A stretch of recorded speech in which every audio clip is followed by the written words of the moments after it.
Allez, bonjour à toutes et à tous, ravi de vous retrouver. On fait comme d'hab. Allez, c'est parti. Bitcoin, un peu de volatilité hier. Alors j'avoue, moi je ne l'ai même pas vu parce que ça n'a pas déclenché les niveaux qui m'intéressaient en termes d'alerte, c'est-à-dire pas nécessairement cassure de support, pas de cassure de résistance non plus. Donc il faut pas. Ce qui est important dans le marché, il faut bien comprendre, c'est les niveaux techniques. Si on casse des niveaux techniques avec de la volatilité, bon, ça peut être signe que ce sont des fausses cassures. Si on a de la volatilité qui ne parvient même pas à venir chercher les niveaux techniques, c'est tout simplement rien du tout, c'est piège à con ou défonçage de stop sur des UT de court terme.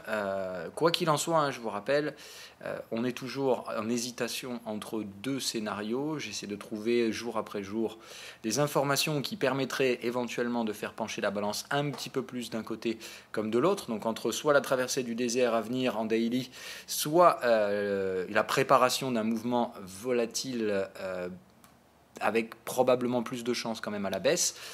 Hier, on a déjà noté un premier facteur qui n'est pas vraiment en faveur d'une baisse, qui est le fait que le volume vendeur est en nette augmentation par rapport au volume acheteur. Il y a beaucoup plus de vendeurs que d'acheteurs dans ce marché, et pourtant les prix ne baissent pas. Ce qui veut dire quoi ? Mécaniquement parlant, beaucoup de vendeurs et des prix qui ne baissent pas. Ça veut dire qu'il y a peu de volume, beaucoup de vendeurs, donc probablement des particuliers qui vendent avec des petits montants, et face à ça, la smart money qui, à coup de gros montants, rachète petit à petit, bouchée par bouchée, tout ce volume vendeur et maintient donc les prix au-dessus des supports.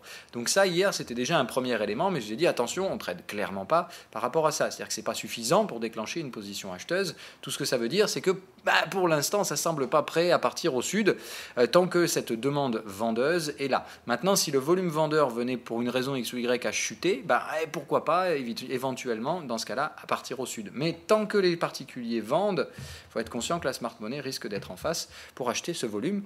Tout simplement, les raisons qu'on a expliquées, je pense que la smart money veut acheter, ça c'est clair. Maintenant, elle cherche elle aussi à savoir quel est le meilleur moyen de le faire.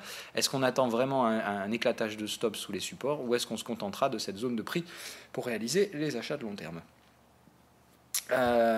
Et ce qu'on a eu hier, pour moi, désolé, mais ça semble encore une fois plutôt penché dans le sens de la traversée du désert, plus que celui de la baisse volatile et illiquide avec pétage de stop et compagnie, tout simplement parce que hier, justement, événement volatile. Alors je ne sais pas ce qui s'est passé, tout ce qu'on peut dire c'est qu'il s'est passé quelque chose, il y a du volume qui s'est échangé très rapidement, et si on regarde en 15 minutes, on voit bien que l'action de prix a été extrêmement brutale, ça chute, ça retrace intégralement ça, en 15 minutes on remonte tout le bordel pour venir clôturer au-dessus de la résistance précédente. C'est-à-dire que là maintenant, ça c'était une résistance, on enfonce le support mais on n'y tient même pas plus d'un quart d'heure, on efface tout ça et on revient se réinstaller au-dessus de la résistance qui a précédé la cassure de support.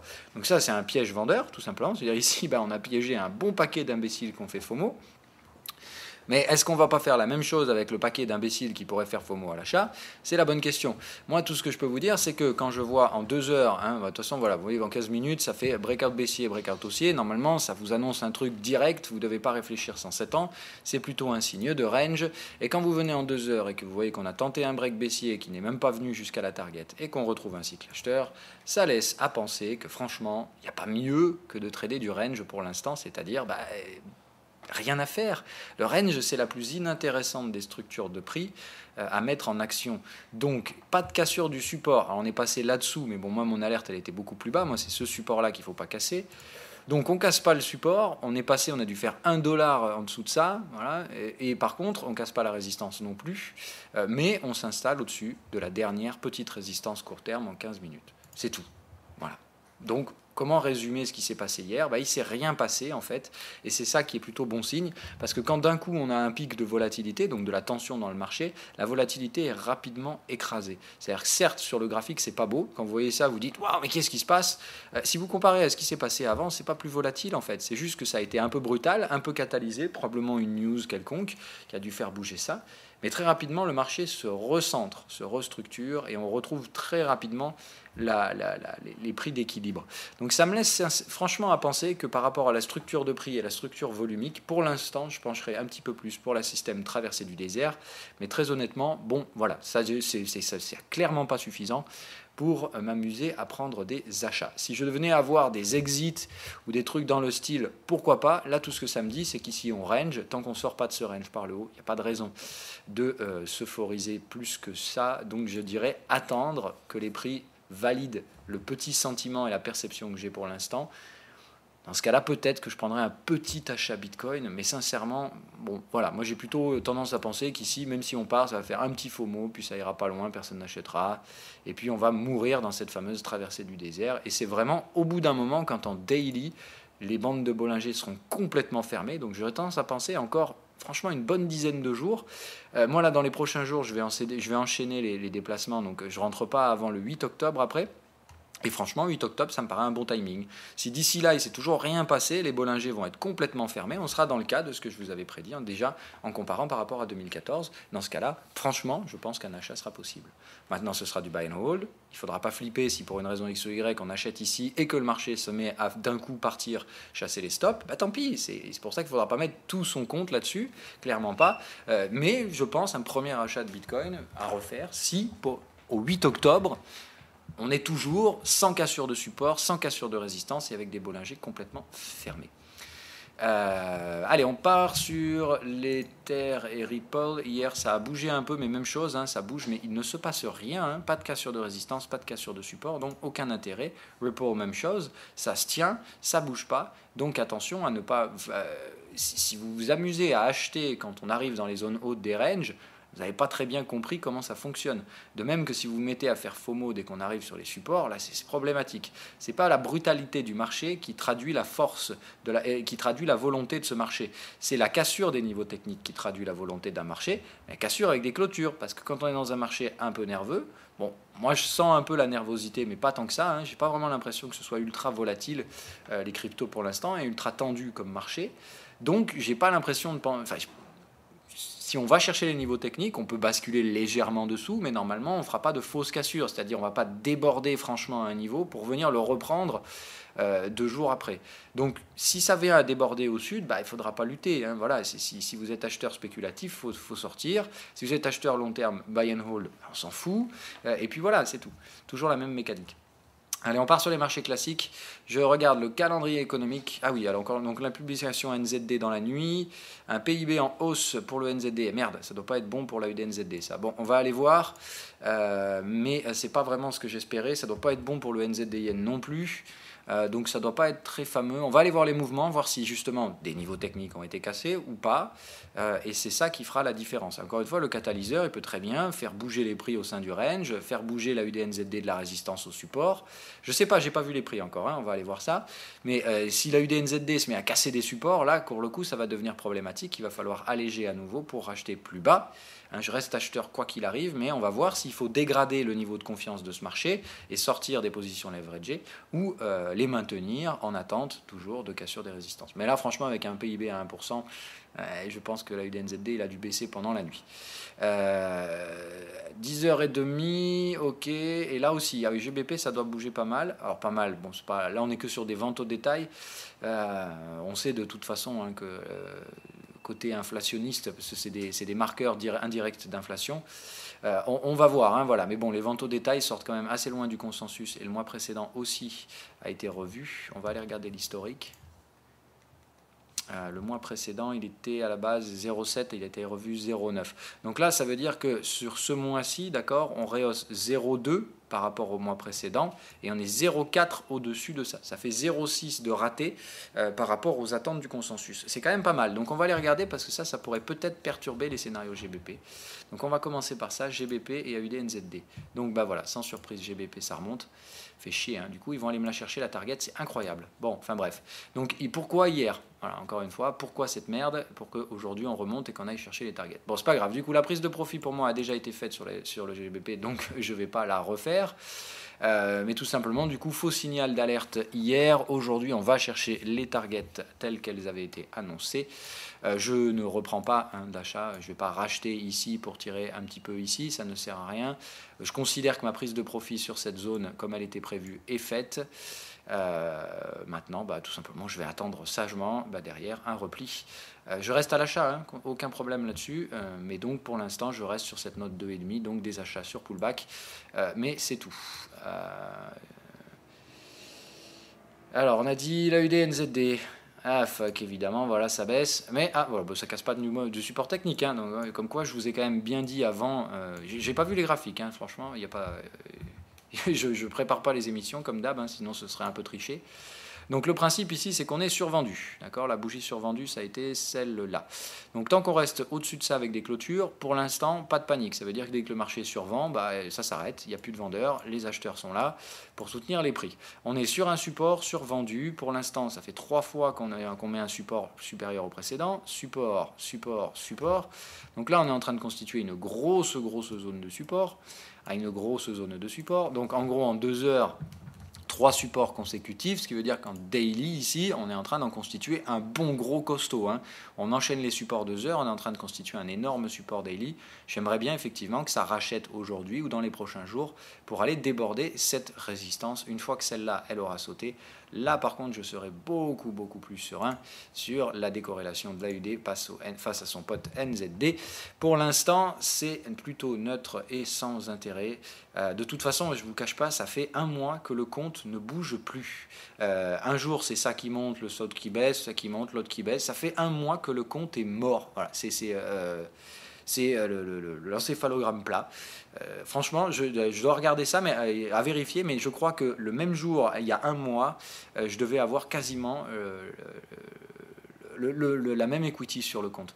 Alors, entre-temps, il y a l'euro-yen qui m'a un peu fait chier, il y a ça qui m'a un peu fait chier, ça qui a bien marché, ça qui a moins bien marché, voilà. C'est n'importe quoi, parce que tout simplement, le marché ne fait rien du tout. Maintenant, moi, j'attends que le risque se manifeste. Quand le risque va se manifester, vous pouvez être sûr, je vais passer un palier sur le compte. Pour l'instant, le risque ne se manifeste pas, mais ce que ça vous dit aussi, c'est que je me couvre bien, donc normalement, ça ne se passe pas trop mal. Par exemple, voilà, les Bunds ont été un gros gagnant, ont permis de couvrir certaines petites pertes spéculatives, mais pour l'instant, le marché, il fait que dalle, il ne sait pas où il va, et il attend patiemment de trouver une direction, et c'est chiant, hein, ça commence à devenir vraiment épuisant d'attendre, parce que, encore une fois, moi j'aimerais bien quand même faire du pognon, et le fait que le compte ne bouge pas, ça commence à devenir ennuyant. J'essaie de regarder un peu le reste, voir s'il y a des trucs intéressants à faire aujourd'hui. On va regarder Tesla, hein, je pense qu'il va peut-être falloir encaisser là du coup. Le reste de la position. General Electric, ça clôture moins bien que ce que je pensais. On va regarder aussi, le reste est plus inintéressant que ça, tu meurs. On va regarder le yen, on va aller le faire tout de suite. Voilà. Donc le yen, hein, ça tient toujours, ça se maintient au niveau des supports. J'ai toutes les raisons de penser qu'ici on a terminé une impulsion de type ending diagonal, hein, vague 1, 2, 3, 4, 5, c'est-à-dire des vagues 1, pardon, c'est pas une ending diagonale. Ending diagonale, la 4 aurait dû rentrer dans la 1. Là, c'est pas le cas, hein, on a bien overlap vague 1, 4, enfin c'est même pas overlap, c'est pire que ça, mais on est dans un schéma où effectivement on forme un biseau, c'est-à-dire les vagues se rétrécissent. D'accord, la vague 1 est la plus longue, la 3 est plus courte, et la 4, et la 5 est la plus courte de toutes les vagues. Ça, généralement, c'est pas trop bon signe. C'est-à-dire, effectivement, on forme des biseaux. J'ai plutôt envie de dire, maintenant, j'attends que le yen se réveille. Donc, on va aller regarder peut-être aujourd'hui une stratégie indicielle à mettre en place dans les sommets historiques. C'est-à-dire, il faut attendre dans un premier temps que Wall Street se fasse son sommet historique. Parce qu'on voit qu'ici, mis à part une contraction du momentum, il n'y a rien du tout.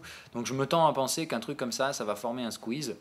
Donc, si vous le tradez par anticipation, je vous rappelle que les squeezes, normalement, on n'est pas supposé les trader par anticipation, mais que par breakout.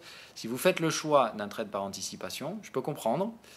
Moi, je vais le faire, mais par contre avec un stop large. C'est-à-dire que là, levier divisé par 2 par rapport à ce que vous feriez sur un truc normal, parce que là, au lieu de mettre le stop ici, il va falloir le mettre sous le bottom. Hein, c'est clair, ça fait cher le stop, hein, sur du yen. Donc sur toutes les paires, hein, on va voir, voilà, en gros, ce qui va m'intéresser, c'est qu'on ne repasse pas sous les niveaux de juillet 2018 sur l'ensemble des paires en yen, et on va aller faire un tour sur ces dernières immédiatement. Donc euro-yen, il ne faut pas passer au-dessus de juillet 2018. Donc juillet, là, voilà. Donc faut pas casser ça sur l'euro-yen. Bon, le problème, c'est qu'ici, on a également l'euro qui fait un peu chier en ce moment. Donc on va dire, ici, ça me paraîtrait trop dangereux de mettre un stop là. Disons qu'ici, moi, je resterai vendeur, mais je vais dégrader une nouvelle fois la note.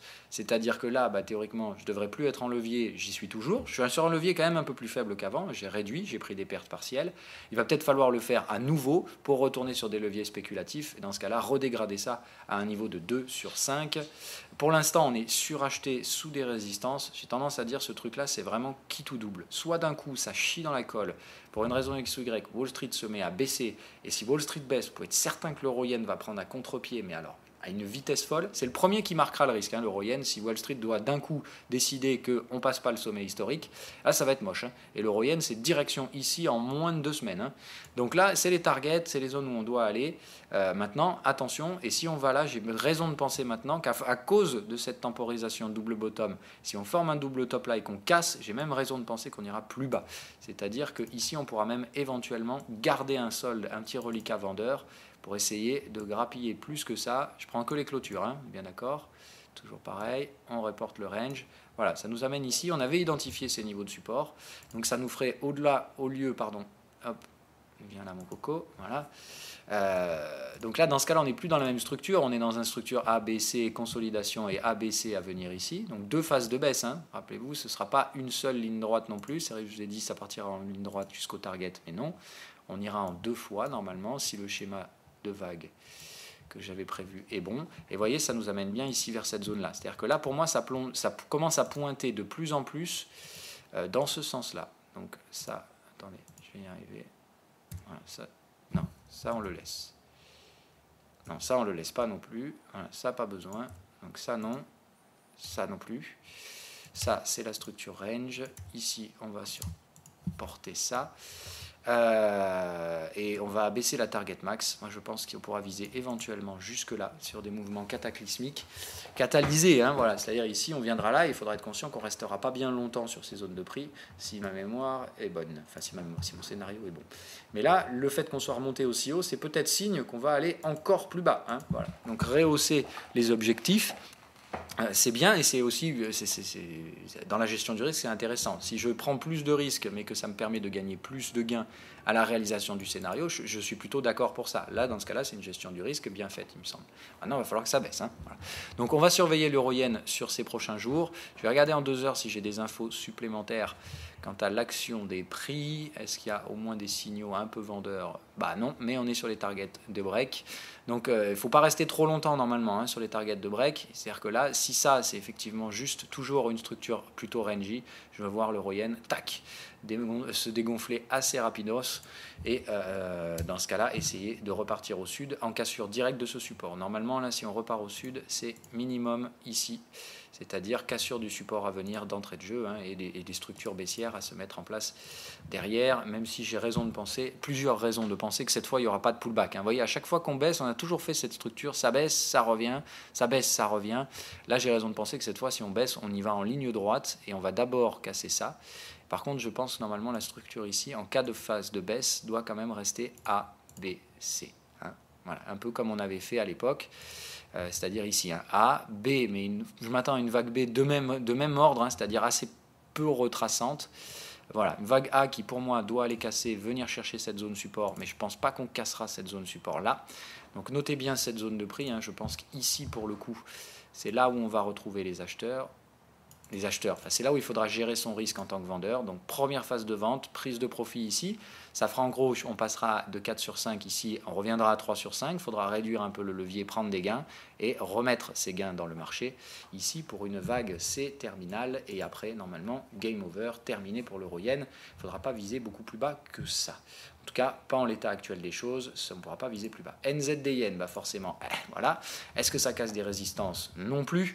Donc le marché hésite, c'est juste que comme d'hab, comme ça, c'est des facteurs de risque et qu'on ne veut surtout pas de risque à Wall Street. Dès qu'on arrive sur les niveaux à risque, hop, d'un coup, ça s'arrête, on ne fait plus rien, mais on repart dans l'autre sens. Mais en attendant, on ne casse plus les niveaux dans l'autre sens. C'est-à-dire que on n'a pas envie de matérialiser le risque, mais on n'arrive pas à l'effacer non plus. C'est ça le problème. Le vrai problème, il est là. Moi, je vous dis, honnêtement, cette structure-là, sur le NZD yen, ça, c'est affreux. Parce que si vous regardez ça en hebdo, ça annonce surtout le fait qu'on passe du temps ici, hein, on fait mumuse, on fait les gogoles, mais que ce qui nous attend derrière, c'est un bon gros décrochage. Et là, derrière, ça va assez bas. Hein. C'est-à-dire que pour moi, la prochaine zone target, elle est là. Hein, et ça fait quand même du monde hein, sur le NZDN. Ça fait un bon 13% de baisse. Donc vous voyez, AUD, NZD, normalement, bon. On va voir. Hein, c'est une orientation du portefeuille qui est volontaire. C'est un choix, comme d'habitude. Je vous ai dit, dans le marché, on ne joue pas à qui a la plus grosse quéquette, qui a le plus souvent raison, qui a le plus souvent tort. On s'en fout. La seule chose qui est importante, c'est qui gagne du pognon et qui en perd. Et la plupart du temps, ceux qui vous montrent ou qui vous font croire qu'ils en ont la plus grosse, c'est ceux qui cachent la plus petite et les plus grosses pertes sur les comptes. Mais c'est une autre histoire. Donc,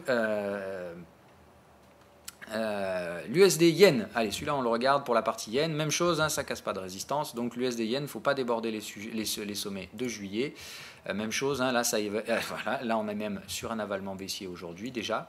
Enfin, cassure du plus bas de la journée précédente. Ça me paraît tout à fait mature pour ma part sur l'USD yen. On est dans la zone qui était recherchée.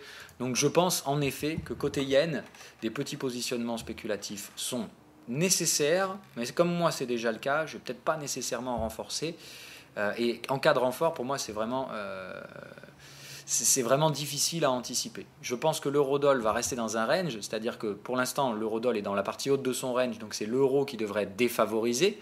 Donc à court terme, je pense que c'est l'euro-yen qui risque d'être plus intéressant à la vente que le USD-yen sur les amplitudes vendeuses. Mais une fois qu'on va arriver dans le bas du range euro-dollar, laissez-moi l'exprimer visuellement, voilà. Une fois qu'on va arriver là, et je pense qu'on peut y arriver très très vite, ici c'est l'inverse. Ici il faut acheter l'euro par rapport au dollar, ce qui fait qu'ici c'est le dollar qui sera plus intéressant par rapport au yen. Et en pensant qu'à terme, pour moi, on va casser cette résistance. Donc pour un positionnement moyen terme, qui est celui que je fais ici sur les yens, un positionnement qui va durer plusieurs trimestres, 1 à 2 trimestres je pense, il me semble que le dollar-yen sera un vecteur plus intéressant, mais que là, à court terme, ça peut être l'euro-yen. Donc il faut être sur les deux, je pense, et essayer de moduler un peu son risque entre ces deux cocos. Voilà, ça c'est fait. Alors les scénarios USD, on va regarder parce que du coup, bon, l'eurodoll va bouger, ce qui ne va pas nécessairement faire bouger l'USD MXN, hein, voilà, des trucs comme ça. Bon, je reste bearish hein, sur ce marché, pour moi il n'y a pas de risque. Je pense qu'on arrive sur des niveaux bientôt intéressants qui, en cas de cassure et de débordement, pour ma part, vont déclencher des trades sur breakout, c'est-à-dire le passage en confirmation. Pour l'instant, ça me semble un peu vite. Je dirais ici, ce sera les trades sur breakout, ici, ce sera le levier, et pour l'instant, je préfère rester entre les deux. Je pense qu'effectivement on peut même déjà commencer à passer sur des trades en breakout ici, c'est-à-dire des petits renforts, hein. Position de taille 1 qui a été faite par là. Maintenant s'il y a des pullbacks après cassure, ça peut être intéressant, c'est-à-dire si ça fait ça et ça, hein, normalement on serait quand même dans une vague 1, ce qui tendrait à penser qu'on aurait quand même des petits pullbacks à faire. Donc voilà, moi je dirais là attendre effectivement cette zone là pour déborder, attendre qu'il y ait déjà cassure de ça, peut-être un pullback pour essayer de revendre sur repli, sinon vendre la cassure baissière de ce niveau technique ici qui me semble beaucoup plus intéressante. Cassure avec clôture, hein. Je vous rappelle que si on vient là et qu'on a des exits en 2 heures et des trucs comme ça, faut pas prendre un breakout s'il y a des structures exit qui arrivent, c'est ça que je veux dire, hein. Voilà. L'USD, qu'est-ce que j'ai d'autre? USD CNH, où on en est où sur ce machin? Ça tergiverse, mais même chose. Là, le jour où ça va déclencher, ça va pas faire semblant. Même chose, là on prépare une première vague de baisse. La deuxième ici va forcément être beaucoup plus évidente. Toujours pareil, les premières, ce sont les spéculateurs qui les prennent parce qu'il n'y a que les spéculateurs qui les voient, ces retournements. Ici, tout le monde est encore haussier. Évidemment, quand on va enfoncer ce support, tout le monde va dire « Ah merde, bon, on n'est plus haussier. » Donc, on attend. Les suiveurs de tendance vont attendre des informations. Moi, en tant que spéculateur, je vais prendre des gains pendant ce temps-là. Mais par contre, ici, il ne faudra pas les laisser traîner trop longtemps. Voilà pour la partie Forex. Je jette un coup d'œil rapidos aux actions, mais on a dit donc Tesla à regarder et General Electric. Bon, ok, Tesla, ça casse pas de résistance non plus, donc je reste dans le trade pour l'instant. General Electric, voilà, donc ça clôture pas en haut et on n'a pas réussi à clôturer sous les plus hauts. Donc pour l'instant, General Electric, je maintiens mon biais assez neutre, à savoir... Et je pense qu'il y a une phase de baisse supplémentaire possible. Donc face à ce risque, je ne reste pas trop longtemps à la vente. On voit bien la structure ABC, ABC, ABC, ABC, ABC peut-être à venir. Donc une nouvelle phase exacerbante baissière est pas impossible dans ce marché. J'espère une reprise plus dynamique. Et donc c'est cette phase de reprise dynamique qui m'intéresse. Donc pour l'instant toujours, c'est juste de la patience. Là, il n'y a pas la structure que je recherche. Donc les trades restent donc spéculatifs. Côté Apple, ça ne passe toujours pas les supports. Donc si vous vous amusez à faire les guignols... alors pardon, ça commence à me gonfler. Pourquoi Voilà, toi tu dégages. Voilà, ce rouge me gonflait un peu. Donc on revient en daily, hop, on dézoome un peu tout ce merdier, on écarte ça, ça c'est le scénario de fond. Vous voyez, c'est bien ce que je pensais. Dès qu'on essaie de glisser sous les supports, ça passe pas, ça marche pas. On va voir, hein. Attention, ça peut être juste une structure corrective. Donc là, moi j'ai tendance à penser que c'est encore trop chaud, trop bouillant comme scénario de trading à déclencher. Ils peuvent très bien, vous voyez, le cycle recommence. Alors ce qui est bien, c'est qu'on retrouve des cycles. Voilà, ça c'est bon signe. Ça veut dire que cette phase de tendance-là, elle est en train de se purger. Maintenant, est-ce qu'on ne va pas avoir une dernière phase de hausse? Et attention, parce que dans les bulles, rappelez-vous, ça va de plus en plus fort. Est-ce qu'on ne va pas chercher du 250, 260 sur Apple? J'en sais rien. Moi, encore une fois, tout ce qui m'importe, c'est de choper ça, parce que c'est là qu'on y a des gros gains à faire. C'est là qu'on pourra mettre de la confiance dans les scénarios. Là, en fait, ce qui se passe, c'est tellement incertain que si vous le faites, c'est spéculatif. C'est-à-dire impossibilité de mettre des leviers. Et puis, c'est grappiller un peu chaque jour. Je ne suis pas contre ces stratégies. Encore une fois, je vous dis juste que chacun a sa méthode. Moi, ma méthode et mon approche de trading, elle n'est pas compatible avec le trading de ces actions de prix-là. Donc, tout simplement, je ne les trade pas. C'est aussi simple que ça. Mais ça ne veut pas dire que c'est intradable. Vous pouvez tout à fait jouer des petits achats Apple. C'est vous qui voyez. Maintenant, moi, je trouve que plus on avance, plus c'est dangereux. Mais tant que vos visions sont extrêmement court-termistes et intraday, pourquoi pas. Le reste, on s'en fout pour l'instant. Je vais regarder quand même Nvidia. J'ai l'impression que celle-là, elle nous prépare un truc. Je ne sais pas pourquoi je le sens. À surveiller, Nvidia, c'est pas inintéressant, hein, même chose. À chaque fois qu'elle a tenté ses breakouts aussi, celle-là, elle passe pas. Hein, donc elle est bien dans une structure de range. Est-ce qu'on va sortir de cette structure de range par le haut? C'est pas impossible, mais par contre, si on en sort par le bas, waouh, le carnage sur Nvidia. Donc je sais pas, mais ça me paraît quand même dangereux.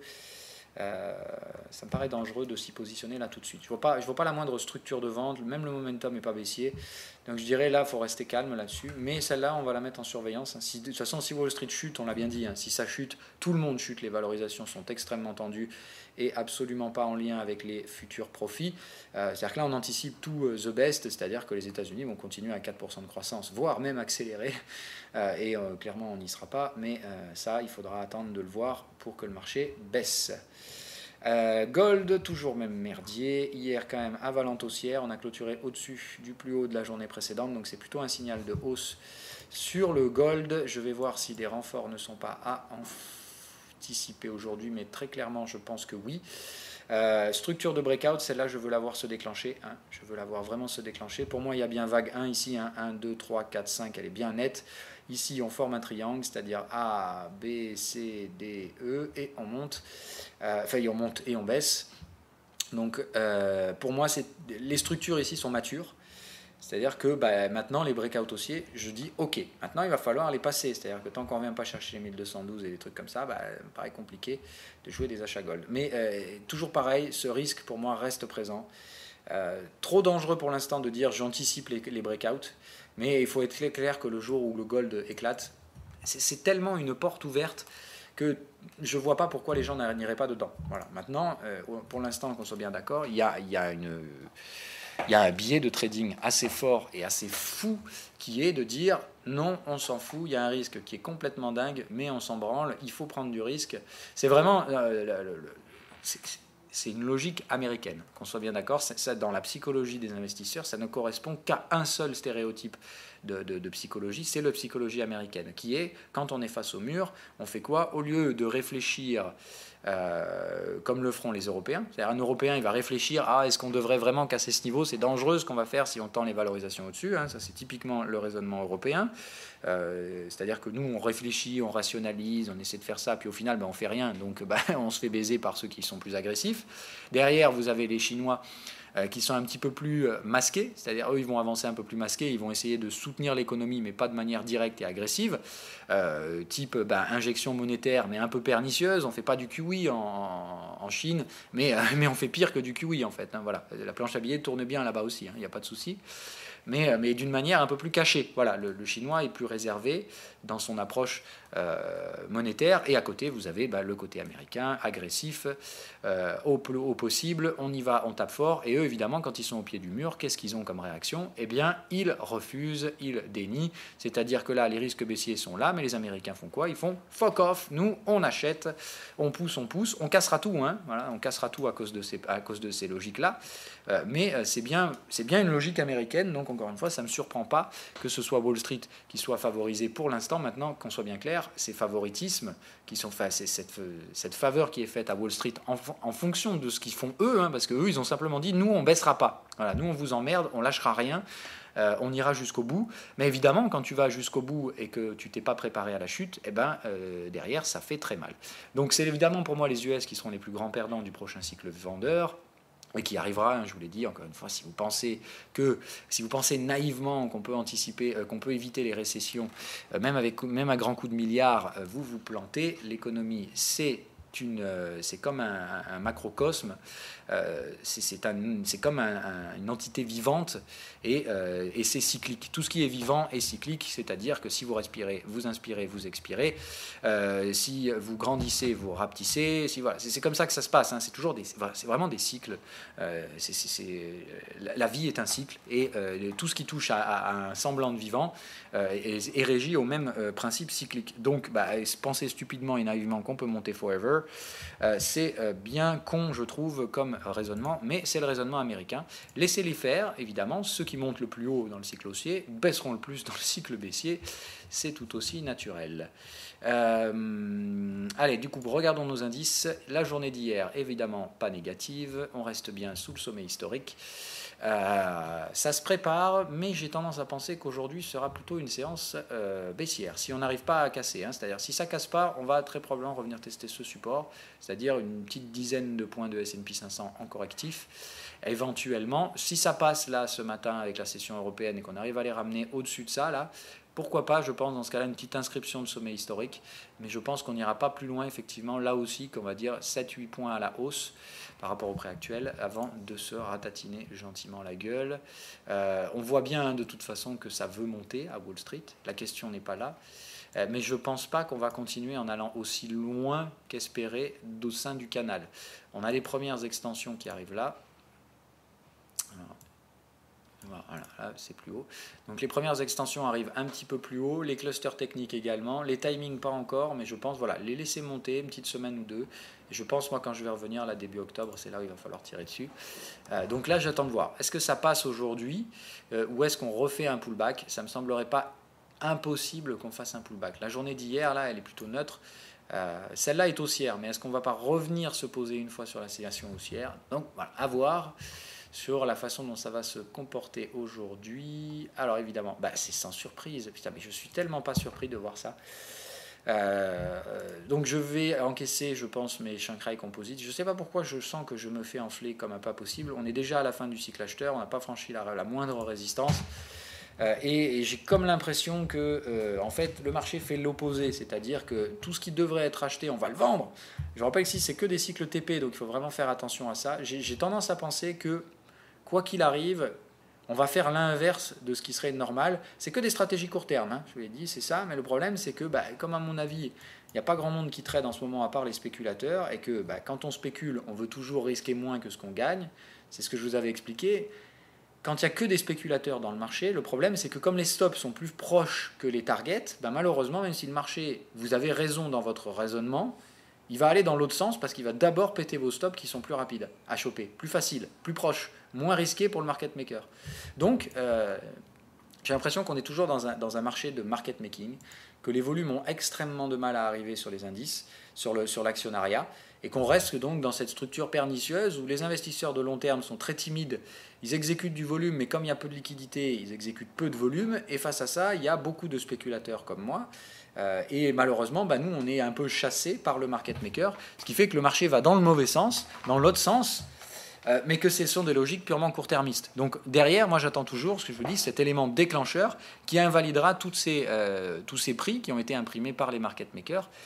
Mais eux, ils s'en foutent. Voilà, le market maker, lui, son but, c'est pas de trouver le prix d'équilibre pour tel ou tel actif, c'est juste d'aller exécuter les ordres les plus proches pour que, je vous le rappelle, le casino s'allume. C'est tout ce qui compte. Il faut que tous les jours, les lumières soient là pour que les particuliers et les professionnels viennent exécuter des ordres sur le marché. C'est tout ce qui compte pour un market maker.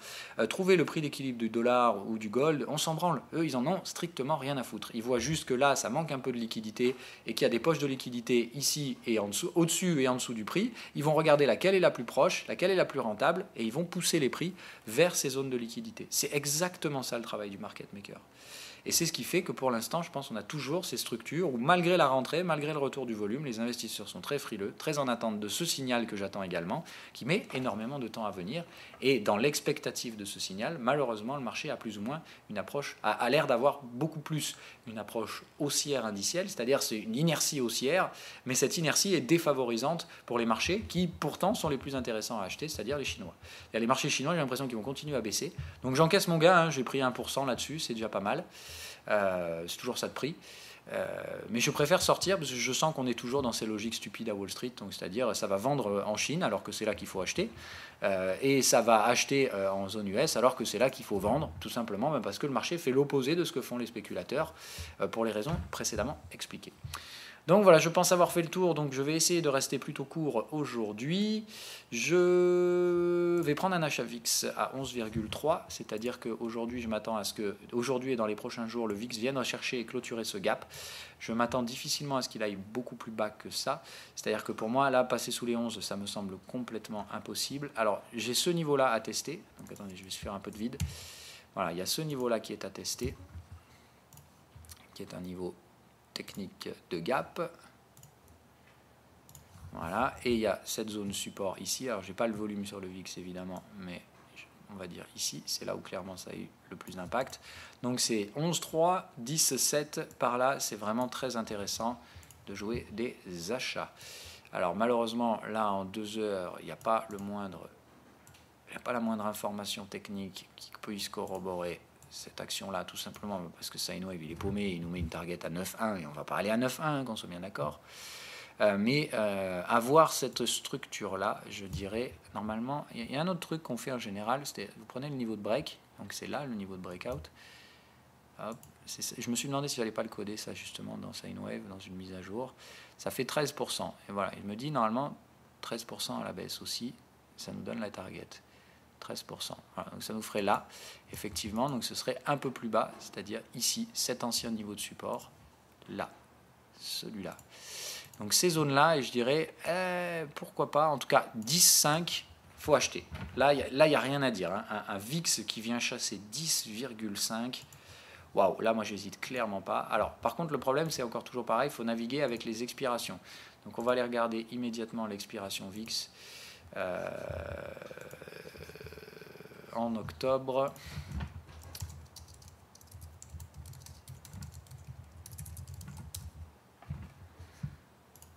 Alors,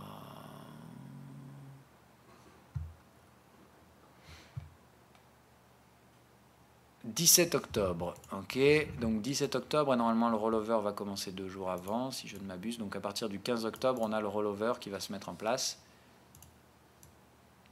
Voilà, on va essayer de voir si des extensions des vagues ABC peuvent nous donner un petit indice.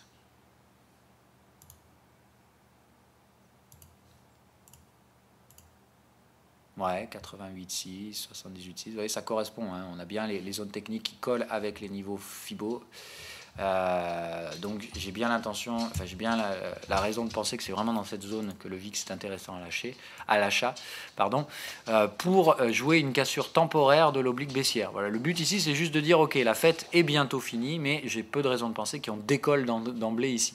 Mais ici on va annoncer que la fête est finie à Wall Street, et derrière évidemment les pullbacks, hein, parce que je vous rappelle, à Wall Street il faut que tout soit visible, puisqu'on n'est jamais dos au mur à Wall Street. Donc sauf s'il y a un élément qui surprend le marché, je m'attends à ce qu'il y ait un dernier pullback derrière, celui qui nous tirera donc jusqu'au fameux 7-8 octobre, là où je pense que derrière il faudra se mettre long sur la volatilité en permanence, C'est-à-dire tout le temps. Il faudra tous les mois avoir des achats de vol, des achats de VIX à chaque expiration et être patient. Si ce n'est pas le mois d'octobre, ce sera novembre, décembre, mais je pense qu'il faudra être tout le temps long sur la volate jusqu'au jour où ça va réellement péter.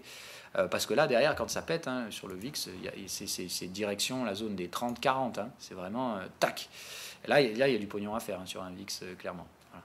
Sachant qu'il y a énormément de shorters sur la volate actuellement, c'est un moyen de faire mais un max de blé là-dessus. Maintenant, bon voilà, il faudra attendre le bon timing. J'ai tendance à penser que c'est pas aujourd'hui que ça se produira, peut-être demain. D'ailleurs, ah oui, demain, voilà, et on va s'arrêter là-dessus, après je vais prendre vos questions. Donc demain, toujours pareil, pas d'émission, je vais à Paris, donc pour ceux qui veulent, qui ne travaillent pas, on peut s'y retrouver, c'est au Salon du Trading, c'est gratuit, vous pouvez y aller. Alors moi, après j'y vais, je vais faire une interview avec Fab de Vidéo Bourse, et ça ne va pas durer longtemps, hein, je crois qu'il y en a pour 1 heure grand max. Et après, je suis tout à vous, toute l'après-midi, je resterai un peu sur le salon, je pense, pour voir les collègues que je vois pas souvent, hein, parce que bon voilà, il y en a pas mal qui seront là-bas, donc ça va être l'occasion de blablater un peu par les boulots. Donc je préférerais quand même pas trop vous donner de promesses sur la partie salon du trading. Par contre, une fois qu'on sort du salon, là, je vous propose sans problème, pour ceux qui bossaient, de nous rejoindre après. Je pense qu'on ira se poser le cul dans un bar avec tout le gratin du salon du trading et on va essayer du coup de se retrouver tous là-bas. Je pense que ça me semblerait être la plus bonne des solutions. Et on se retrouvera donc, voilà, je vous ai mis, on a créé un salon ici, alors c'est même pas moi qui l'ai fait, c'est un truc salon du trading, donc c'est ici qu'on échangera pour ceux qui sont sur le Discord, sinon pour les autres, pardon, via mail, donc fil-du-bas RX, je vous le renote. Parce qu'évidemment, contact pro indicator, je me le suis fait péter en même temps que le nom de domaine, hein, donc n'envoyez plus de mail là-bas, ça marche plus.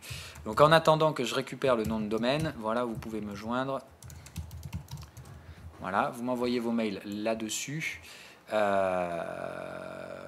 Et non, on va même faire mieux que ça pour être sûr que je reçoive vos mails et que je sois sûr de les voir en temps réel, parce qu'il y en a une où j'ai une alerte. Je vais vous donner mon email d'alerte. Donc c'est pro.indicators alerte.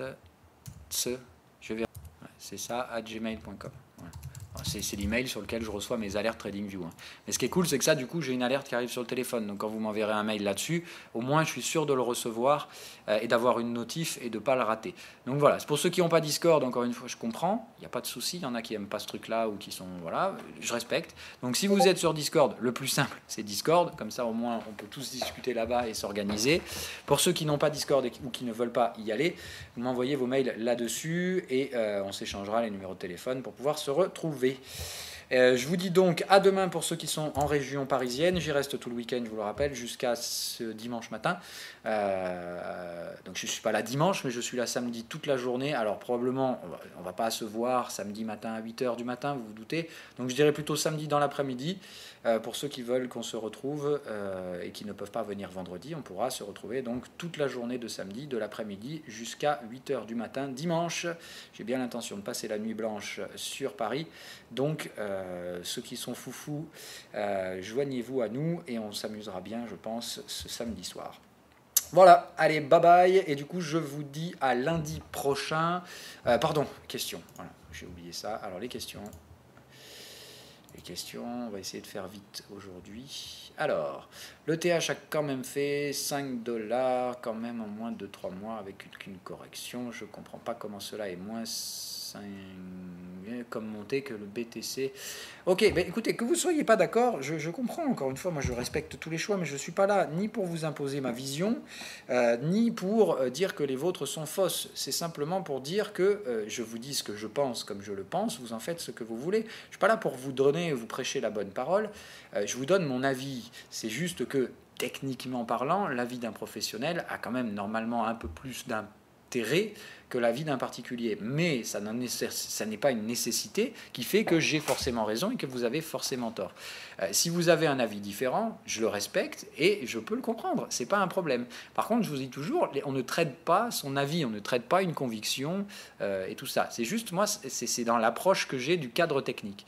Je module mon approche de cadre technique parce que pour moi, l'Ethereum est différent en termes de structure de prix que le Bitcoin. Maintenant, est-ce que ça va me permettre de déclencher un achat plus fort, plus maintenant? Non, pas du tout. tout.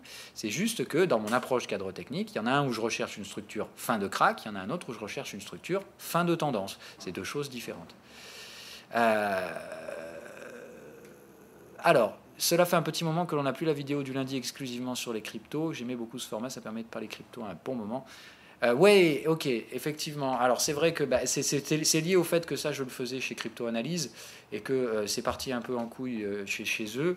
Alors évidemment, moi j'ai rien contre eux, hein, encore une fois, la plupart du temps, quand ça merde quelque part, les rats quittent le navire et tout ça. Bon, il y en a qui m'avaient prévenu.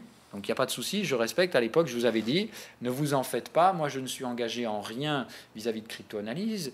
Je maintiens et toujours, si partenariat je crée avec des gens, il n'y a jamais d'échange d'argent. Je refuse d'être payé pour faire quelque chose, tout simplement parce que quand vous êtes payé, vous êtes engagé à faire quelque chose.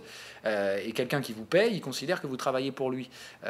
Moi, j'emmerde tout ça. Je veux travailler pour personne, donc je ne veux pas être payé. C'est aussi simple que ça. Donc j'étais pas payé chez Crypto-Analyse, j'ai jamais fait partie de leur truc, j'ai proposé mes services gratos. Maintenant c'est fini, c'est fini, voilà. Est-ce qu'il m'est arrivé quelque chose, moi? Que dalle. Qu'est-ce que je vous avais dit à l'époque? Que je ne prenais aucun risque et que je savais pas exactement quel serait le rendement. J'applique mes stratégies de trading dans ma vie, hein. C'est clairement comme ça. Donc j'avais aucun risque et aucune idée du rendement. Mais quand j'ai aucune idée du rendement, si je prends pas de risque, je m'en fous, j'y vais. C'est exactement ça que j'ai fait. C'est comme j'avais rien à perdre, je me suis dit j'y vais, c'est pas grave. Ce que j'ai à perdre, c'est quoi? Perdre une demi-heure le dimanche soir à enregistrer une vidéo? Waouh! Voilà, donc je l'ai fait. Ce que j'ai gagné, c'est qu'évidemment, il y a plein de gens qui sont arrivés derrière, qui étaient chez Crypto Analyse, qui connaissaient pas grand-chose, et qui du coup ont eu une autre vision, qui ont accroché au truc, et qui aujourd'hui sont contents d'être arrivés là, mais qui n'y seraient peut-être pas arrivés parce s'ils n'en avaient pas entendu parler via Crypto Analyse. Donc oui, j'ai récupéré pas mal de choses là-bas. Ça a été pour moi un partenariat très positif. Bon, il se trouve qu'aujourd'hui, la fin est un peu tragique pour Crypto Analyse. Maintenant, moi, je ne fais pas partie de ceux qui vont lui cracher dessus, et comme les rats qui quittent le navire. Voilà. Moi, j'aime pas ça, l'idée de dire ah ouais, on a bossé ensemble, mais aujourd'hui, c'est toi le mauvais, c'est toi le méchant, et de cracher sur le pauvre type. Moi, je ne suis pas de cet avis-là, pas du tout. Donc voilà, partenariat qui se termine un peu de façon tragique, c'est pas de ma faute. Je lui aurais pas souhaité ça non plus. Maintenant, bon, s'il avait vraiment fait de la merde et tout ça, il va payer, c'est normal. Mais c'est comme ça, et ça me regarde pas, et je jouerai pas le juge dans cette histoire-là. Mais je peux y penser. Ça peut être intéressant de le faire. Alors après, je ne connais pas le journal du coin. Si quelqu'un les connaît, suggérez-leur. Hein. Moi, il n'y a pas de problème. Je suis tout à fait prêt, si vous voulez, le partenariat que j'avais fait avec Crypto Analyse, je suis tout à fait prêt à le faire avec un autre truc, sous une autre structure. Mais c'est vrai que, bon, voilà, moi, les cryptos, c'est un pan de mon portefeuille, mais c'est pas tout mon portefeuille, c'est pas tout mon intérêt. Donc, je leur accorde le temps que j'accorde à ce secteur-là, c'est-à-dire pas plus que les autres. Maintenant, je sais qu'il y a une demande plus forte sur les cryptos, mais moi je ne fais pas ce jeu stupide de dire je vais racler du follower, donc je vais faire que de la crypto parce que c'est là que les gens sont intéressés. Non, moi j'essaie de vous sortir de vos œillères de la crypto autant que possible. Mais c'est vrai que si je dois faire une émission que crypto, je préfère qu'elle soit faite dans le cadre d'un truc qui soit que crypto. Donc à l'époque, Crypto-Analyse me semblait être le meilleur vecteur. Aujourd'hui, il y en a peut-être d'autres. Si vous en avez à suggérer, vous pouvez évidemment m'envoyer un mail ou vous les contacter directement, le journal du coin ou Dieu sait quoi d'autre, et leur dire que s'ils veulent le partenariat que j'ai fait chez TradingView, je le fais avec plaisir chez quelqu'un d'autre. Un gaucher, oui. Voilà. Après, qui se blinde, je te dis directement, moi je vous vends jamais du rêve, hein, les gars. Je vis bien, il n'y a pas de souci, je vis bien. Parmi le microcosme du trading, mais je ne vous parle pas des faux traders et des formateurs qui gagnent de l'argent juste avec les formations. Je vous parle du vrai trading. Je suis parmi les plus bas salaires du trading. Hein. Voilà, qu'on soit bien d'accord. Moi, je ne suis pas un blindé du trading. Je ne fais pas du demi-million à l'année. Hein. Je suis bien loin de là sur des trucs comme ça. Voire même plusieurs millions à l'année. Il y en a un, c'est en termes de salaire. Donc, on n'est pas du tout sur la même chose. Mon but à moi, c'est pas d'être toujours plus riche. Voilà, je m'en fous, clairement. Donc, et rassure-toi, blindé, t'es quand même loin de la réalité. Voilà. Je vis bien, ça c'est clair que si j'avais le culot de me plaindre, il faudrait franchement, j'aurais honte. Mais c'est pas probablement très loin de ce que tu imagines pour autant. Alors, pour Ripple, c'est juste l'effet de la news CEO. Ok, peut-être. Euh, le rejet ETF le plus attendu qui arrive en fin de mois. Crash sinon sympa les analyses, mais les cryptos sont loin d'être fiables. Seulement avec de l'AT. Oui, je suis complètement d'accord, mais pour moi, on est sur des zones qui sont techniques et psychologiques. Voilà pourquoi, pour moi, le news flow aujourd'hui, si je dois te mettre une répartition, on va te faire un camembert de 100%. Pour moi, aujourd'hui, ce qui impacte les marchés, c'est 20% de news, 40% de psychologie et 40% de technique. Je parle sur l'ETH, hein, voilà. Sur Bitcoin, pour moi, là, c'est clairement pas du tout de technique, c'est-à-dire 20% de technique, 30% de news. Il y a peut-être un petit peu plus de sensibilité aux news pour Bitcoin, je pense. 30% de news pour Bitcoin et le reste, évidemment, en psychologique. C'est-à-dire que pour moi, clairement, Bitcoin, c'est une histoire de psychologie. Voilà. Plus les particuliers vont avoir un sentiment vendeur, moins ça va baisser. Plus les particuliers vont avoir une envie de gain, plus on va aller les rects sur le support. C'est vraiment, il faut trader en opposition à ce que font les particuliers sur le Bitcoin. C'est vraiment des patterns psychologiques. Là où pour moi, techniquement, l'Ethereum est venu chercher les niveaux techniques où les achats sont là, c'est clair, le volume a été là et compagnie. On n'attend que les signaux de validation pour que le reste de ce volume se mette en place. Maintenant, c'est la perception que j'ai. Encore une fois, j'impose rien et vous pensez ce que vous voulez, vous êtes libre, c'est vous qui appuyez sur les boutons. Et quand j'appuie sur les boutons, je vous le dis, je vous donne toujours les raisons et c'est jamais parce que je sens que si ça c'est les imbéciles qui font ça. Non, moi j'achète quand je pense un truc, que j'ai un cadre technique, que je sais si je dois acheter, que je dois vendre et que j'ai les signaux qui corroborent ça. Quand j'ai tout ça, normalement, mon risque est suffisamment limité. C'est-à-dire qu'à long terme, en appliquant cette méthode, j'ai un avantage statistique plus j'applique cette méthode. Maintenant, ça ne veut encore une fois, en aucun cas dire que sur cette position-là, à unitaire, je vais avoir raison ou tort. Ça, c'est la panasse des imbéciles qui s'intéressent à voir si on a raison, si on a tort. Si vous voulez avoir une logique de trading, jugez-moi sur une centaine de trades. Et vous verrez bien que sur une centaine de trades, ça marche. Voilà. Alors, Eric, je commence sur les marchés classiques. Après 2 positions avec 2 stop-loss, 1% sur le compte. Je consomme leverage 0,51. Une des 2 positions a un stop-loss serré, donc grosse position. Normalement, si tu mets 1% de risque, ça ne doit jamais être une grosse position. Hein, voilà. 1% de risque, ça doit quand même rester marginal sur le compte. Du coup, je suis bloqué. Enfin, je crois qu'ils peuvent commencer à liquider. Oula, alors là, tu commences à me perdre. Je ne sais plus trop exactement. Là, je comprends plus du tout ce que tu me dis. Ok. Bon, écoute, Eric, il n'y a pas de souci. De toute façon, on en parlera en privé. Ton problème, il m'a l'air un peu spécifique. Et je ne vais pas y répondre là pour gagner du temps, mais on en parlera. Alors après, comme tu le sais, là, je vais du coup beaucoup bouger. Donc, t'inquiète pas si je ne te réponds pas tout de suite. Mais envoie-moi un message et on va régler tes questions. Mais on va le faire à côté.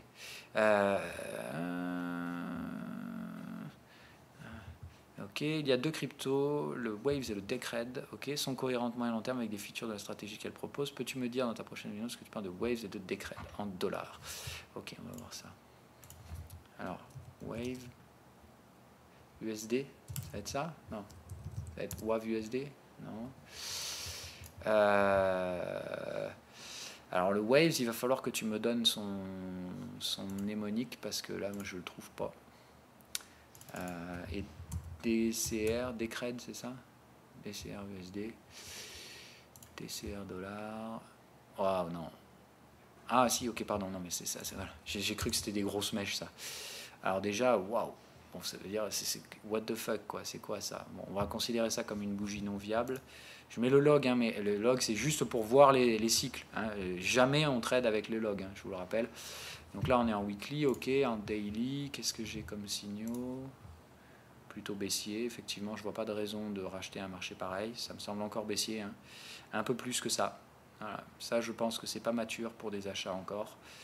On est en train de tester cette grosse zone de support, mais j'ai tendance à penser que c'est dans la partie basse. Hein. Voilà. En fait, tu prends toujours. Voilà, tiens, écoute la petite astuce, celle-là, elle est intéressante. Ce sera le type du jour. Voilà. Tu vois qu'ici, dans cette structure-là, on a consolidé. Tu vois, on a bien consolidé. Tu peux même dire voilà, jusque-là. C'est-à-dire là, tu considères que ça, c'était un petit excès, et ça aussi, tu ne les prends pas en compte. Tu prends tout ça, ça me paraît pas mal. En général, tu te dis qu'au milieu, tu traces la médiane de ce truc, c'est là où tu as généralement le plus de volume. Voilà. Hop. Et c'est là où tu vas considérer que dans la partie haute, c'est là où les vendeurs vont essayer de défendre. Quand on vient tester ça comme un prix résistant, c'est-à-dire normalement on va venir là, c'est résistant sur cette zone-là, mais après on va essayer de venir là. Quand tu veux essayer de vendre. Quand tu vas essayer d'acheter, c'est l'inverse. Tu viens tester ici la première fois, tu vois ce qu'on avait fait là, hop, et la fois d'après, tu vas obligatoirement venir rentrer dedans et venir passer sous la médiane. Donc le fait qu'on ait testé la médiane ici, c'est bien, mais je pense qu'on va aller plus bas. C'est-à-dire que pour moi, la zone où il faut acheter, elle se situe là-dessous. Voilà. Sur toute cette zone-là. Et comme ici, tu es dans des marchés baissiers, je pense qu'il faut faire très très attention au fait qu'on puisse éventuellement glisser sous les 20.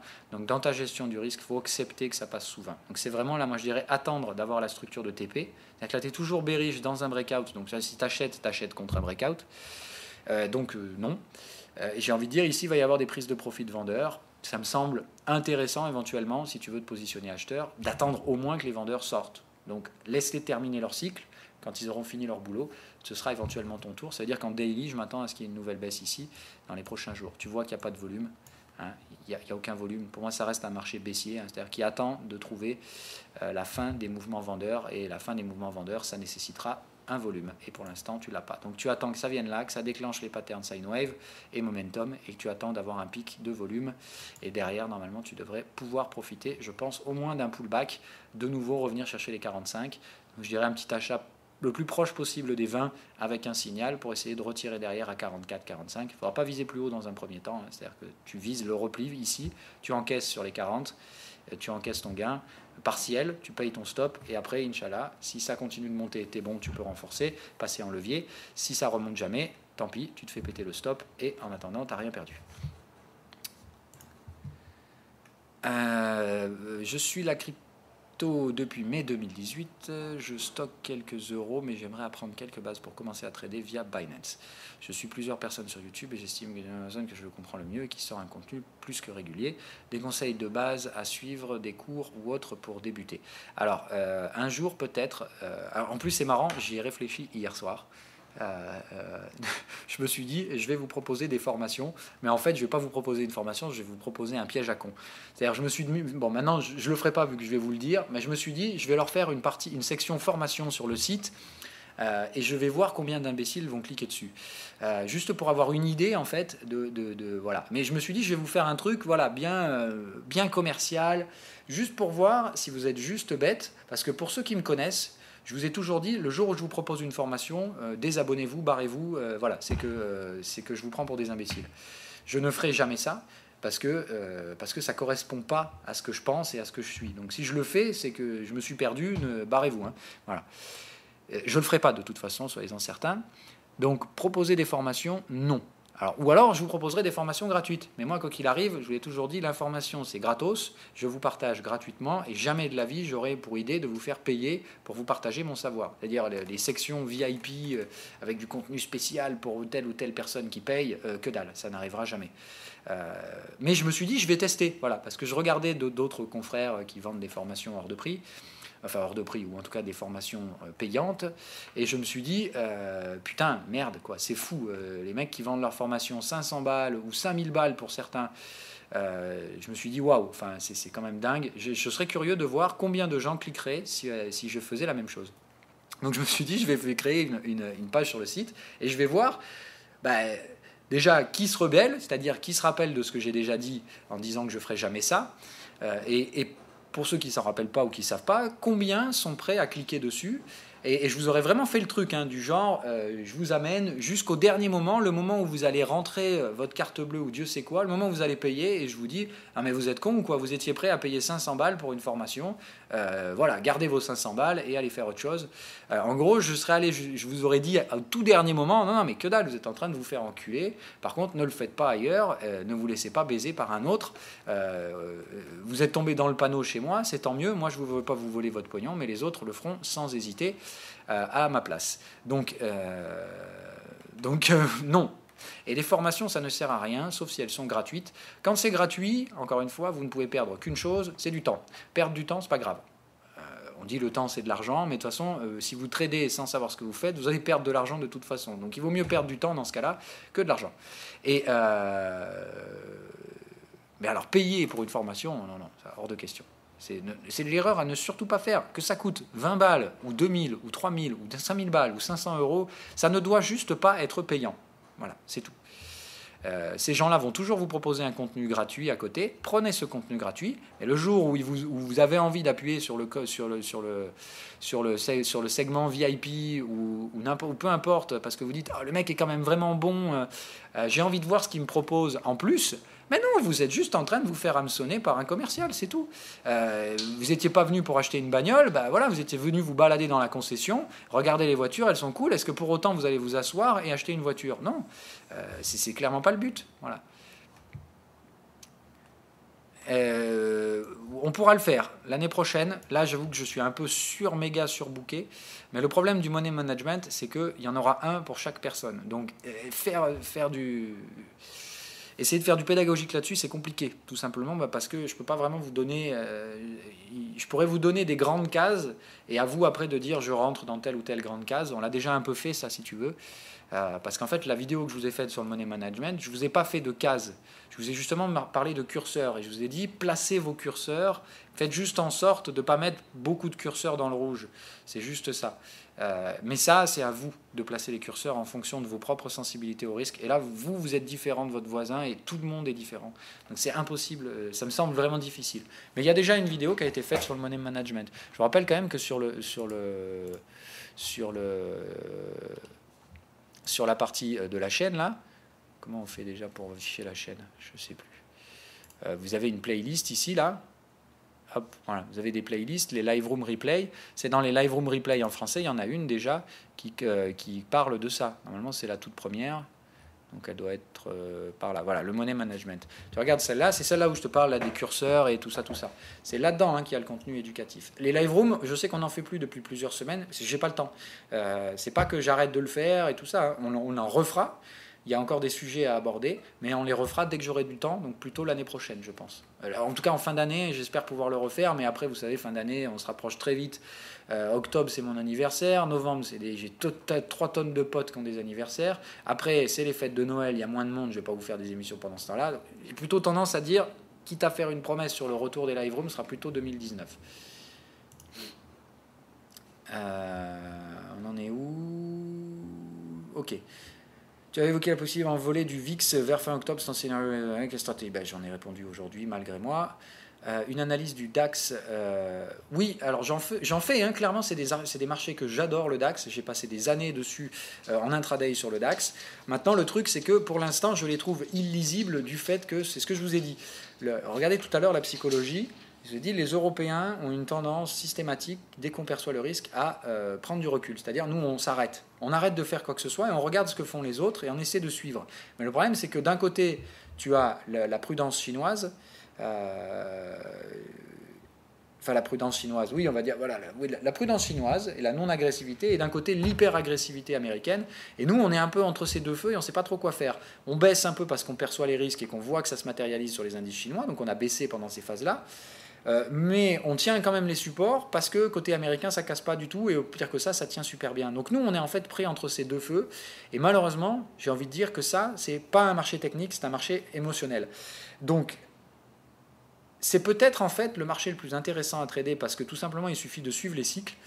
Et tu peux te dire que quoi qu'il arrive, ça va pondérer dans les deux sens. C'est-à-dire que dans les cycles baissiers, le DAX baissera moins que baisseront les indices chinois, par exemple. Et dans un cycle haussier, le DAX montera moins que ne monteront les indices américains. Ça peut permettre de pondérer un peu cette hyper-volatilité qu'on a sur les autres et cette hyper-polarité qu'on a sur à la fois les indices américains et les indices chinois. Moi, il me semble que cette moindre volatilité, cette moindre dangerosité me semble juste moins intéressante. C'est-à-dire que moi, je préfère soit trader les indices chinois, soit trader les indices américains, quitte à faire des conneries, mais je préfère chercher le moment où tout ça va se recorréler. C'est-à-dire la Chine va remonter, les Américains vont s'effondrer, et nous, en gros, en zone euro, on va faire mumuse entre les deux, et là, ce sera extrêmement volatile, et je préfère pas être en train de trader le DAX quand ça arrivera, parce que là, très sincèrement, vous pourrez vous faire balader dans tous les sens. Voilà, donc j'ai un peu envie de dire, l'Europe joue le rôle de juge de paix, tout en n'osant pas prendre de choix. C'est-à-dire que du coup, nous, on suit bêtement, et dans ce cas-là, j'ai envie de dire, c'est plutôt l'apanage d'un suiveur de tendance de trader en ce moment les indices européens. Et moi, ça m'intéresse donc pas trop en termes de spéculation. Tout simplement parce que pour le même niveau de risque que sur les autres, ou un risque légèrement inférieur, les rendements le sont énormément également. Donc, je préfère rester out. Est-ce que tu penses du Litecoin? Non. Non. Après, voilà, vous en pensez ce que vous voulez, mais moi, je préfère rester sur les cryptos dont je vous ai parlé. C'est-à-dire que pour l'instant, pour moi, ça reste Ripple, Ethereum et Bitcoin, peut-être IOTA, peut-être Stellar, des trucs comme ça. Je verrai plus tard. Mais ça, dans tous les cas, je préfère pour l'instant, dans la phase d'investissement, rester sur les plus gros, quitte à après répartir ce levier après, c'est-à-dire rediversifier un petit peu plus. Mais ça, je ne le ferai qu'une fois que les phases de vraie baisse seront terminées partout. C'est-à-dire qu'on reprendra petit à petit des dynamiques haussières. Pour l'instant, on est toujours spéculatif et je préfère concentrer mes efforts sur quelques actifs plutôt que de me disperser partout. Allez, bye bye et bon week-end. À bientôt pour ceux qui viennent sur Paris. Des bises et à lundi.